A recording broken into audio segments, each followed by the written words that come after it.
Praise the lord. ప్రతిరోజు అనుదిన వాక్యం ద్వారా మీరెంతగానో బలపడుతున్నారని నేను ఆశిస్తున్నాను. అలాగే మీరు కనుక మన యూట్యూబ్ ఛానల్ని క్రొత్తగా వీక్షిస్తున్నట్లయితే మన యూట్యూబ్ ఛానల్ని సబ్స్క్రైబ్ చేయండి, ఇతరులకు షేర్ చేయండి.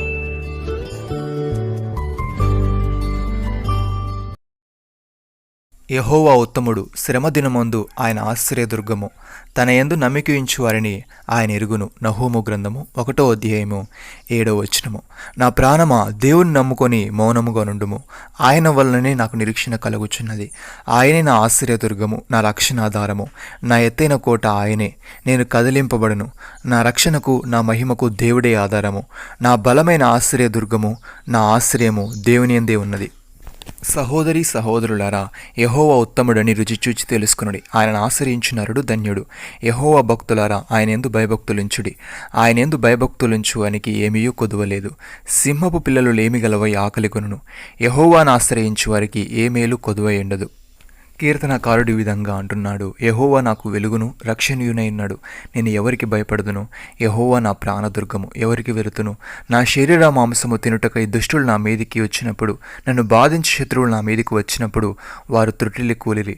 నాతో యుద్ధము చేయుటకు దండు దిగినను నా హృదయము భయపడదు. నా మీదికి యుద్ధము రేగినను దీనిలో నేను ధైర్యం వేడుకుందును. యెహోవా యొద్ద ఒక వరం అడిగి తిని దాన్ని నేను వెతుకుచున్నాను. యెహోవా ప్రసన్నతను చూచుటకును, ఆయన ఆలయంలో ధ్యానించుటకును నా జీవితకాలమంతయు నేను యెహోవా మందిరంలో నివసింపగోరుచున్నాను. ఆపత్కాలమున ఆయన తన పర్ణశాలలో నన్ను దాచును, తన గుడారపు మాటును నన్ను దాచును. ఆశ్రయ దుర్గం మీద ఆయన నన్ను ఎక్కించును. సహోదరి సహోదరులారా, ధనాపేక్ష లేని వారై మీకు కలిగిన వాటితో తృప్తి పొందియునుడి. నేను ఏ మాత్రమును విడువను, ఎన్నడను ఎడబాయను అని ఆయనే చెప్పాను కదా. కాబట్టి ప్రభు నాకు సహాయుడు, నేను భయపడను. నరమాత్రుడు నాకేమి చేయగలడు అని మంచి ధైర్యముతో చెప్పగల వారమై ఉన్నాము. మీకు దేవుని వాక్యము బోధించి మీ పైన నాయకులుగా ఉన్న వారిని జ్ఞాపకము చేసుకొని వారి ప్రవర్తనా ఫలమును శ్రద్ధగా తలంచుకొనుచు వారి విశ్వాసమును అనుసరించుడి. యేసుక్రీస్తు నిన్న నేడు ఒకటే రీతిగా ఉన్నాడు. అవును, యుగయుగములకు ఒకటే రీతిగా ఉండును. భక్తుడి విధంగా అంటున్నాడు: దేవుని యొక్క స్థిరమైన పునాది నిలకడగా ఉన్నది. ప్రభు తన వారిని ఎరుగును అన్నదియు, ప్రభు నామమును ఒప్పుకొను ప్రతివాడును దుర్నీతి నుండి తొలగిపోను అన్నదియు. గొప్ప ఇంటిలో వెండి పాత్రలను బంగారు పాత్రలను మాత్రమే గాక కర్రవయు మట్టివి కూడా ఉండును. వాటిలో కొన్ని ఘనతకును కొన్ని ఘనహీనతకు వినియోగింపబడును. ఎవడైనను వీటిలో చేరక తను తాను పవిత్రపరచుకునిండలా వాడు పరిశుద్ధపరచబడి యజమానుడు వానుకొనుటకు అర్హమై ప్రతి సత్కార్యమునకు సిద్ధపరచబడి ఘనత నిమిత్తమైన పాత్రయే ఎండును. ప్రియమైన సహోదరి సహోదరులారా, దేవుని దృష్టికి కనబడిన సృష్టం ఏదీ లేదు. మనం ఎవనికి లెక్కప్ప జప్పువలసి ఉన్నదో ఆ దేవుని కనులకు సమస్తమును మరుగులేక తేటగా ఉన్నది. ఆకాశ మండలము గుండా వెళ్ళిన దేవుని కుమారుడైన యేసును గొప్ప ప్రధాన యాజకుడు మనకున్నాడు గనుక మనం ఒప్పుకున్న దాన్ని గట్టిగా చెప్పటము.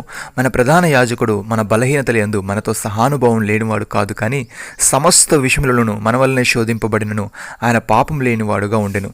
గనుక మనము కనికరింపబడి సమయోచితమైన సహాయము కొరకు కృప పొందినట్లు ధైర్యముతో కృపాసనమునొద్దకు చేరుదము. నమ్మిన వారు నాతో కలిసి ప్రార్థనలో ఏకీభవించండి. మమ్మల్ని మిక్కిలిగా ప్రేమిస్తున్న మా ప్రియ పరలోకపు తండ్రి, మీరు మాకు ఇచ్చిన వాగ్దానాన్ని బట్టి మీకు స్తోత్రములు. దేవా, నీవు మాకు ఎత్తైన కోటగా ఉండి ఆపద్దినమందు మాకు ఆశ్రయముగా ఉండి మా శత్రుల చేతుల నుండి మమ్మల్ని తప్పించమని మాకు నీ వాక్యమును బోధించి మా పైన నాయకులుగా ఉన్నవారిని మేము జ్ఞాపకము చేసుకొని వారి ప్రవర్తనా ఫలమును శ్రద్ధగా తలంచుకొనుచు వారి విశ్వాసం అనుసరించే వారముగా ఉండుటకు సహాయము దయచేయమని మీరు మాకు ఇచ్చిన ఈ గొప్ప రక్షణ భాగ్యమును బట్టి మీకు వందనాలు చెల్లిస్తూ ప్రభు అయిన యేసుక్రీస్తు నామములో ప్రార్థిస్తున్నాము తండ్రి. ఆమేన్.